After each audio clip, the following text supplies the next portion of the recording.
Hello friends, welcome back to a brand new video. In today's video, I am sharing with you the books I read in May 2026. I actually read a lot more than I thought I did, and most of them were audiobooks. So I will be putting the picture on the screen and we'll go ahead and dive right in. So I read, let's see, 9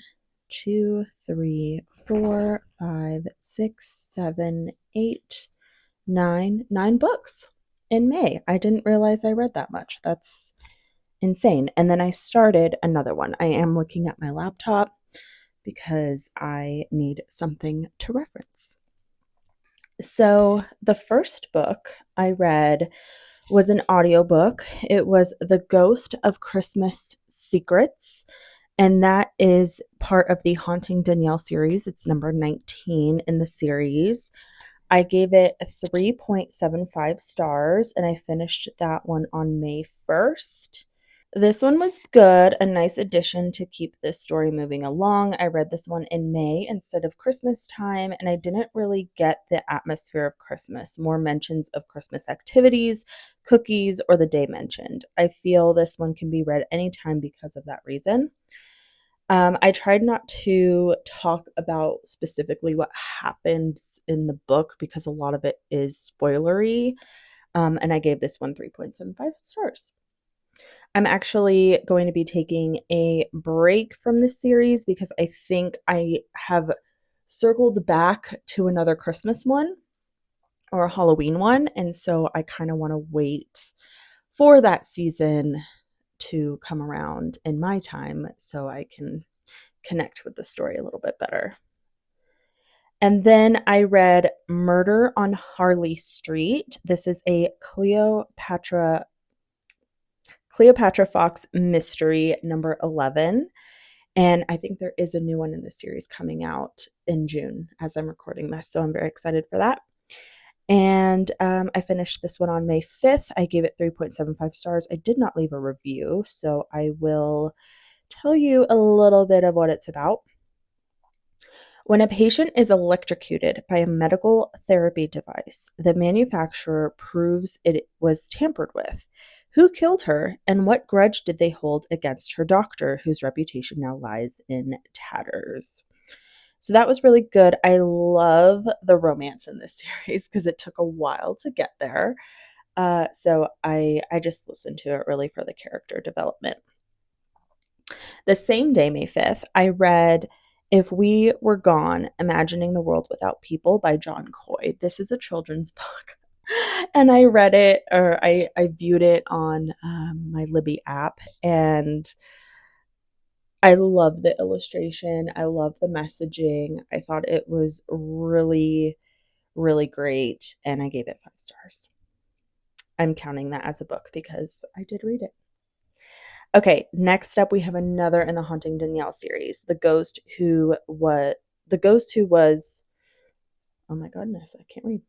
The Ghost Who Was Says I Do. Haunting Danielle series number 20 by Bobby Holmes.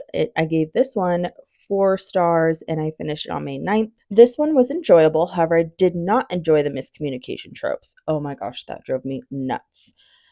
My least favorite trope of all, it made my eyes roll and want to get on with it.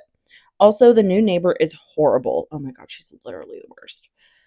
I guess the overall message to take away from the story specifically is not everything is as it would seem. Rumors were spreading like wildfire, conversations taken out of context. It drove me batty.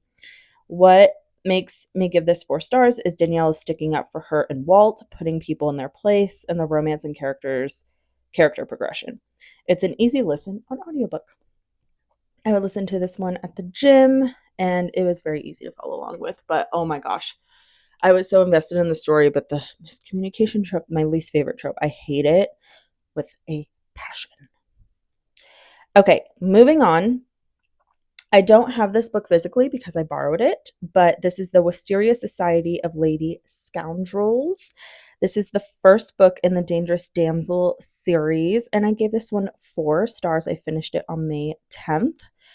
This one was a slow start for me. As someone who isn't much into fantasy, the flying houses really threw me off, how they were just so nonchalantly mentioned. Once I was told to just go with it, I took this universe as it was, and it was a lot more fun. I enjoyed the wittiness of the characters, the world, the customs. It was funny and cute. The romance is a bit of a slow burn, however, enjoyable in the end. I may continue with the series, but not right away. It was cute. I will say that. I did love the wittiness of the characters. It was so much fun. Next up, I'm going kind of fast, sorry. Next up, we have A Touch of Jen by Beth Morgan, and I gave this 3 stars. Oh my gosh, this book was insane. I recommended it to one of my girlfriends, and she was like, "What is this drug infused story?" Like, she said something like that. Like, this mind F. Like, are you kidding me? Some of these are spoilery, so I won't read those in my review. I gave it 3 stars. I listened to it on audiobook. This book was so weird, yet has significant meaning. I listened to this on audio and I'm glad I did because I may have DNF'd if I read it physically. This is not my kind of book, yet I am glad I read something out of my comfort zone. It deals with the cycle of obsession, losing oneself, getting lost in the idea of projecting onto your idol or the person being followed, and longing for something while never being satisfied. So it had a lot of really good messaging in this world of social media and seeing people's highlight reels and things like that. It was really, really good. I do recommend it. It's interesting, to say the least. Okay, on to another Haunting Danielle series. We have The Ghost and the Baby. This is number 21. So I clearly in May went on a little bit of a journey with this series. I gave this one 3.75 stars and I finished it on May 21st. This one was fine. I feel like time flew by so fast. Spring, summer, then fall. I did like the twist. However, some of the events that happened were predictable. A lot of slow, mundane action, not as exciting as some of the others. I do appreciate the character development. And I know that doesn't tell you a whole lot about these books. While the residents on Beach Drive prepare for the welcome arrival of a new baby, they are blindsided by the newest residents' plans to close down Marlowe House. No one is prepared for the deadly secrets the new neighbor unwittingly conceals. And this is the neighbor that is absolutely horrible. So, it happens. Okay, we're actually almost done, which is wild. This is a short video. I'm flying through. Okay, this one I do have physically. This is the Franny Fisher number 8 in the series. Let me say that over again because that literally made no sense. This is number 8 in the Franny Fisher murder mystery series, Burial by Carrie Greenwood. And I give this one 3.25 stars. I love this series so much. I'm making my way through, but I'm forcing myself to kind of maybe read 1 or 2 a month because I really can. They're so short. I think this one is less than 200 pages. Yeah, it's 187 pages. So I had a really good time with this one, even though I rated it kind of low.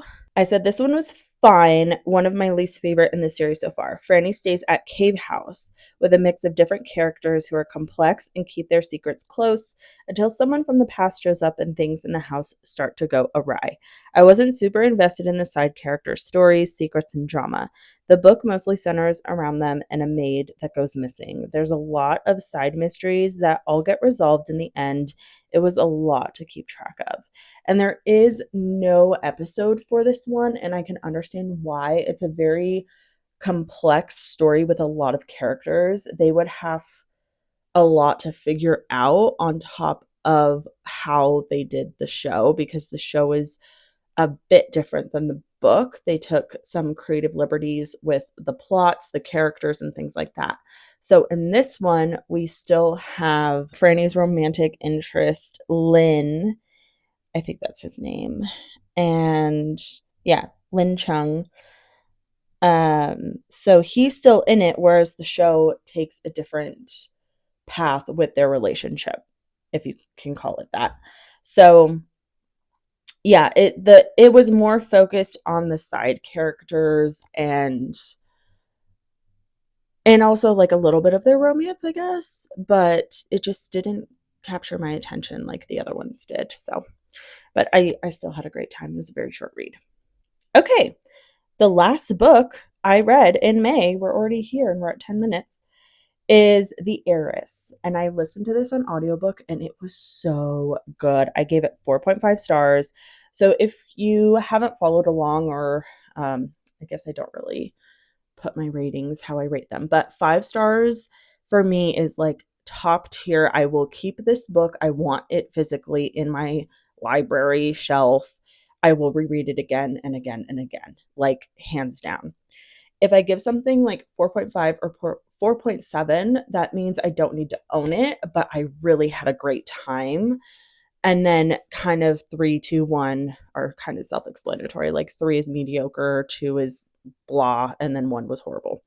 So I gave this one 4.5 stars. I finished it on May 30th, so pretty close to the end of the month. This is by Rachel Hawkins. I kept it very simple. So good. Really enjoyed this audiobook. Love the secrets, twists, and turns. A very enjoyable read.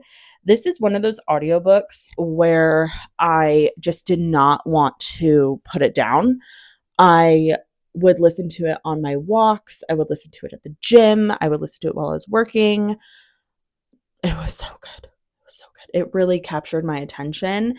It really has to do with a lot of rich, wealthy, societal standards and keeping kind of royalty in the family, whether, I mean, this took place in like North Carolina or something, but it's just wealthy people live on a different reality than we do, and the wealth is to pass on the wealth is very important. So anyway, I really enjoyed this book. I highly recommend that one actually. I wouldn't reread it again, but it has a lot of fun twists and turns, and I definitely recommend it. And I think that is my list. I thought I read a lot different books. Oh wait, hold on. I think I am missing one. Please hold. Okay, I am missing one. And I thought that was the case. But I'm not really counting this until I read the third one. And I think I mentioned that when I first started reading this book. But this is Mrs. Jeffries Learns the Trade. And this contains the first 3 Mrs. Jeffries murder mysteries. So we have The Inspector and Mrs. Jeffries that I read in January. Mrs. Jeffries' Dust for Clues, I read that in May. And then the next one I need to read is The Ghost and Mrs. Jeffries. So I did read the second one in this, and I don't know how many pages it was. It was well over like, it might have been like 200 pages or something.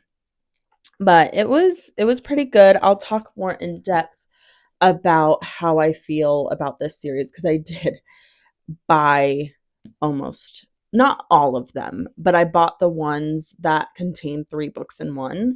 So I will talk about that next time because there's one more and then I will finish it and I think I'll go in depth whenever I finish that.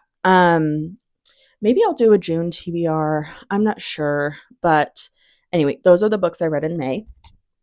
I did pick up The Woods and Wisp. I think that's what it's called. I did pick up The Woods and Wisp. I don't have the dust jacket on. This would make for great tapping.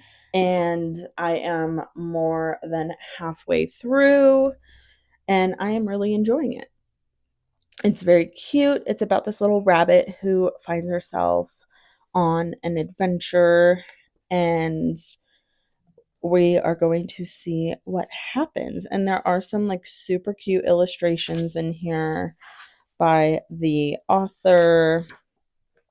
It's just super cozy. It really is a super cozy little adventure with some great morals and life lessons in here. So I read that in the evenings and I'm having a really wonderful time.